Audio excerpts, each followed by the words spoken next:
Sir இப்போ புதுசாக வந்து ஒரு விளம்பரம் வந்து பெருசாக போயிட்டுருக்கு கோல்டு சார்ந்து. டிஜி கோல்டு எந்த பக்கம் பார்த்தாலும் இந்த டிஜி கோல்டு அப்படிங்கிறது வந்து பெருசாக விளம்பரப்படுத்திட்டு இருக்காங்க. உண்மையிலேயே இது லாபம் தரக்கூடிய ஒன்றா? இது ரெண்டு விதமாக நீங்கள் பார்க்கணும். ஒன்று வந்து இப்போ டிஜி கோல்டுங்கிறது வந்து நமது securities and exchange board of India செபின்னு வந்து ரெகுலேட்டர் கண்காணிப்பாளர் கட்டுப்பாட்டு வாரியம் இருக்குது. பங்குச்சந்தை இந்த முதலீடுகளுக்கு மியூச்சுவல் ஃபண்ட் முதலீடு இது எல்லாத்துக்கும் அவங்க என்ன அனௌன்ஸ் பண்ணிட்டாங்க, நீங்கள் மியூச்சுவல் ஃபண்டுகள் மூலமாக கோல்டு முதலீடு செஞ்சீங்கன்னா தான் அது உங்கள் கட்டுப்பாட்டுக்குள்ளே இருக்குது.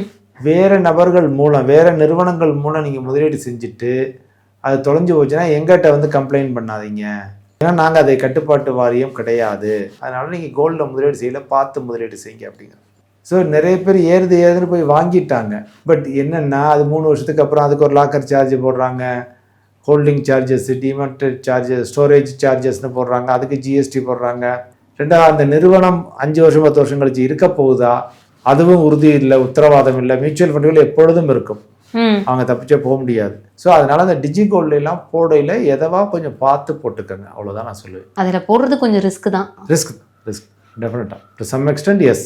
ஏன்னா நீங்கள் ஊர் பேர் தெரியாத கம்பெனிகிட்டலாம் போய் பணத்தை கொடுத்தீங்கன்னா அவங்க நாளைக்கு இருப்பாங்களா, நாளைக்கு காணா போனாங்கன்னா யார்கிட்ட போய் கம்ப்ளைண்ட் பண்ணுவீங்க?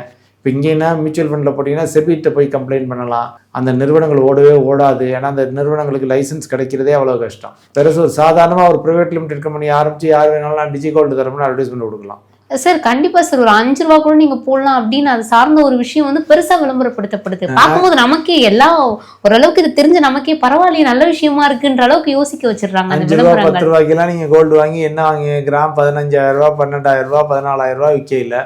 5 ரூபா 10 ரூபாய் என்ன கிராம் யாருக்கு புரியும்?